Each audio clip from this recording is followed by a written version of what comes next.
Ilaveni vibe சேனலுக்கு உங்களை அன்போடு வரவேற்கிறேங்க. இன்றைக்கி நம்ம பார்க்க போகிறது எப்படி மீன் தொட்டியை க்ளீன் பண்ணலாம் அப்படிங்கிறதாங்க. பொதுவாக பார்த்திங்கன்னா மீன் தொட்டி அசுத்தமாகிறதுக்கு 3 காரணங்கள் இருக்குங்க. ஸோ ஒன்று பாசி பிடிக்கும் சூரிய ஒளியினால். 2வது பார்த்திங்கன்னா மீனோட கழிவுகள் அடியில் போய் தேங்கி இருக்குங்க. 3வது ஓப்பனில் இருக்கிறதுனால ஸோ அந்த டஸ்ட்டு. ஸோ இந்த மாதிரி 3 ரீசன்னால் இந்த மீன் தொட்டியில் ஒரே அழுக்காக இருக்கும். அது எல்லாமே ஸ்லட்ஜ் மாதிரி அடியில் ஃபார்ம் ஆகிடும். ஸோ நம்ம அதை க்ளீன் பண்ணலன்னு வச்சுக்கோங்களேன், அதில் இருக்க அந்த பாக்டீரியாஸ் ஃபங்கைஸ்லாம் என்ன பண்ணும், மீனில் அட்டாக் ஆகி சீக்கிரமாக செத்துரும். ஸோ மந்த்லி ஒன்ஸ் நம்ம கண்டிப்பாக தொட்டியை க்ளீன் பண்ணால் மட்டும்தான் நம்மளால் ஃபிஷ் கண்டிப்பாக சேவ் பண்ண முடியும். ஸோ நான் என்ன பண்ணுவேன் அப்படின்னா, முதல்ல அந்த தண்ணியை அழுக்கு தண்ணியை மேலாக்க முண்டு அதை தனியாக ஃபில்ட்ரு பண்ணி எடுத்து வச்சுப்பேங்க. ஸோ அந்த மாதிரி ஃபில்ட்ரு பண்ணி இந்த தண்ணியை கீழே ஊற்றாமல் இதை நம்ம ரீயூஸ் பண்ணணும். ஸோ அதில் டெம்ப்ரேச்சர் ஆல்ரெடி செட் ஆகி அந்த ஃபிஷ்ஷுங்களுக்கு கரெக்டாக போயிட்டுருக்கும். ஸோ அதனால் அந்த தண்ணியை நான் முண்டு வச்சுப்பேன்.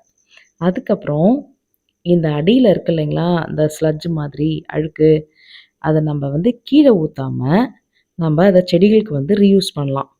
ஸோ அந்த மாதிரி நம்ம பண்ணும்போது அந்த மீன் கழிவுகள் செடியுடைய மண்ணுக்கு நல்ல உரமாக இருக்குங்க. அதே சமயம் நம்மளால் தண்ணியையும் மிச்சப்படுத்த முடியும் செடிகளுக்கு. ஸோ இந்த மாதிரி நம்ம ரீயூஸ் பண்ணலாம். யாரும் இனிமேல் இந்த மாதிரி தண்ணியை எடுத்து கீழே வேஸ்ட் பண்ணி ஊற்றாதீங்க. இந்த மெத்தடை ஃபாலோ பண்ணிக்கோங்க. செகண்ட் இதை நான் நல்லா ஸ்க்ரப்பர் வச்சு எந்த ஒரு டிட்டர்ஜென்ட்டும் யூஸ் பண்ணக்கூடாது, கெமிக்கல்ஸ்லாம் யூஸ் பண்ணாமல் சும்மா இந்த மாதிரி க்ளீன் பண்ணி நல்லா தண்ணி ஊற்றி வாஷ் பண்ணிட்டோம்னா பளிச்சுன்னு ஆகிடுங்க. அதுக்கப்புறம் பார்த்திங்கன்னா இதுதான் பாதாம் இலையோடைய தண்ணிங்க. நான் இதை ஊற வச்சுருக்கேன். ஸோ இது எப்படி பண்ணலாம் அப்படிங்கிற வீடியோ நான் அடுத்த போஸ்ட் பண்ணுறேன். ஸோ இந்த பாதாம் இலை தண்ணியை நான் என்ன பண்ண போகிறேன், ஒரு 2 மக்கு ஆட் பண்ணிக்கிறேங்க. ஸோ ஏன் ஆட் பண்ணுறோம் அப்படின்னா, இது pH வேல்யூ தண்ணியில் மெயின்டைன் பண்ணும். ஸோ அதுக்காக தான் பாதாம் இலை தண்ணியை நம்ம யூஸ் பண்ணுவோம். அதுக்கப்புறமா நான் என்ன பண்ணுவேன் அப்படின்னா,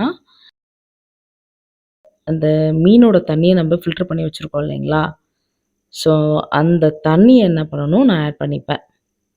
ஆட் பண்ணிவிட்டு ஃபைனலாக நான் என்ன தண்ணி ஆட் பண்ணுவேன் அப்படின்னா, ஸோ அதாவது அழுக்கெலாம் இல்லாமல் பழைய தண்ணியை நான் எப்பயுமே ஸ்டோரில் வச்சுருப்பேன். ஸோ நான் அதை என்ன பண்ணுவேன், அந்த தண்ணியை எடுத்து ஒரு 2 மக்கு நம்ம ஆட் பண்ணிக்கிட்டா போதுங்க. ஸோ நமக்கு என்ன ஆகும், டெம்ப்ரேச்சர் கரெக்டாக மெயின்டைன் ஆகும்.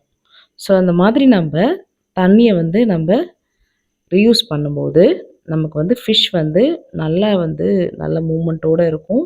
அதனோட லைஃப்பையும் நம்மளால் சேவ் பண்ண முடியும். ஸோ இந்த மாதிரி மெத்தடில் தாங்க நம்ம இந்த மீன் தொட்டியை க்ளீன் பண்ணணும். இந்த வீடியோ உங்களுக்கு பிடிச்சிருக்கும்னு நான் நினைக்கிறேன். ஸோ மேலும் இது போன்ற வீடியோக்கள் பார்க்குறதுக்கு என்னோடய சேனலை சப்ஸ்கிரைப் பண்ணுங்கள். மீண்டும் அடுத்த ஒரு வீடியோவில் சந்திப்போம். நன்றி, வணக்கம்.